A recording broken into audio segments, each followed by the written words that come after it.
নমস্কার, গুরু কৃপাহি বললাম।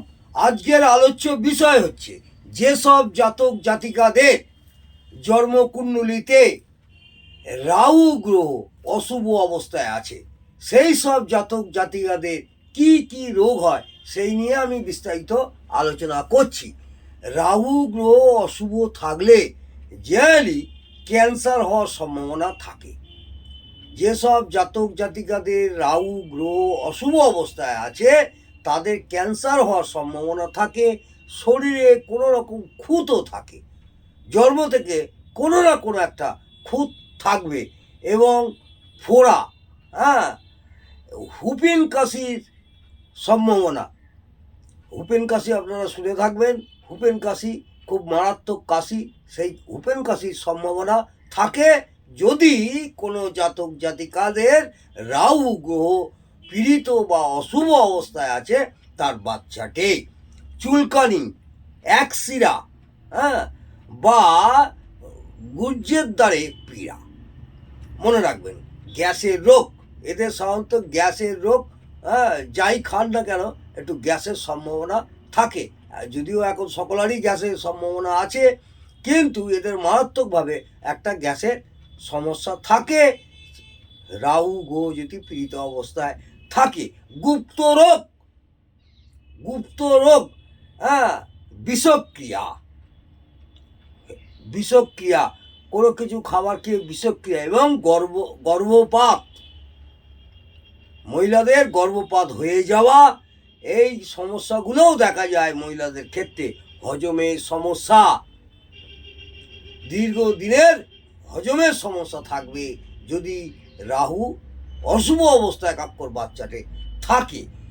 এছাড়া হাইড্রোসিল, ছেলেদের হাইড্রোসিল বা কোষ বৃদ্ধি হয়ে যাওয়া, কোনো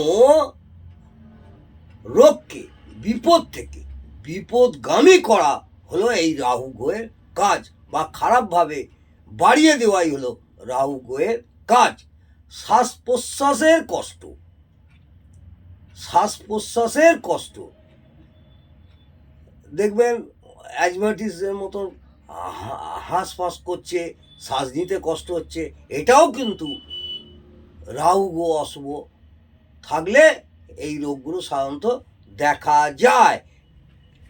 টিউমার, রক্ত দূষণজনিত রোগ, টিউমার, শরীরের ভেতরে অনেক জায়গায় টিউমার হয়, সেই টিউমার এবং রক্তজনিত কোনো রকম রক্ত দূষণজনিত কোনো রোগ, কলেরা, ডায়রিয়া, মির্গি, আলসার, এটাও কিন্তু রাহু খারাপ অবস্থায় থাকলে হয়।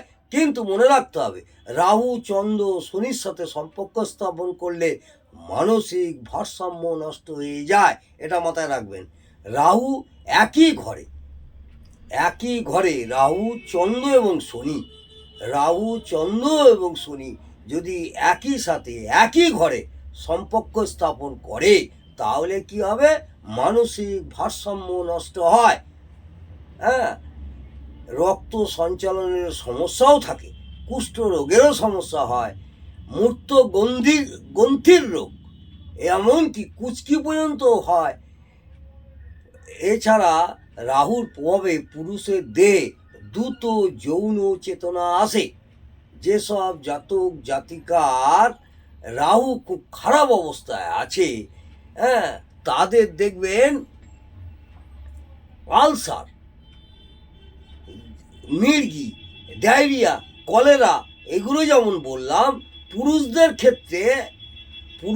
ক্ষেত্রে রাহুর প্রভাবে যৌন চেতনা বাড়ে বা যৌন চেতনা আসে, এবং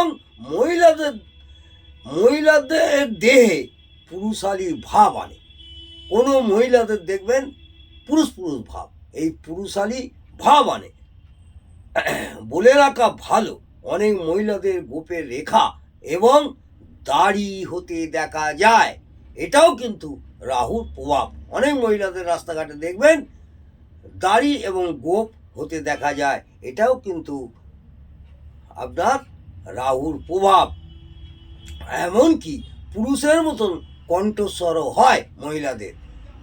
এছাড়া জেনারেলি রাহু খারাপ থাকলে বা পীড়িত থাকলে ছেলে কি পুরুষ সকলেরই ক্ষেত্রে পেটের রোগের সম্ভাবনা 12 মাসই টুকটাক পেটের রোগের সম্ভাবনা থাকবে। আজকে এই পর্যন্ত রাহু গ্রহ যদি কোনো জাতক জাতিকার অশুভ অবস্থায় বা খারাপ অবস্থা পীড়িত থাকে তার বাচ্চাটে, তাহলে কিন্তু এই রোগগুলো হওয়ার সম্ভাবনা বেশিরভাগই থাকে। একটা না একটা রোগ এরা সারা জীবন থাকবে। আজকে এই পর্যন্ত। আগামী দিনে আপনাদের কেতু গ্রহের নিয়ে আমি আলোচনা করব। কেতু গ্রহ অশুভ থাকলে কি রোগ হয় সেই নিয়ে আগামী দিনে আমি আলোচনা করব। আজকে রাহু গ্রহ অশুভ নিয়ে আলোচনা করলাম। ভালো লাগলে অবশ্যই আমাকে কমেন্টে জানাবেন। নমস্কার, জয় মা তারা। ভালো থাকুন, সুস্থ থাকুন, আনন্দে থাকুন। জয় জয়।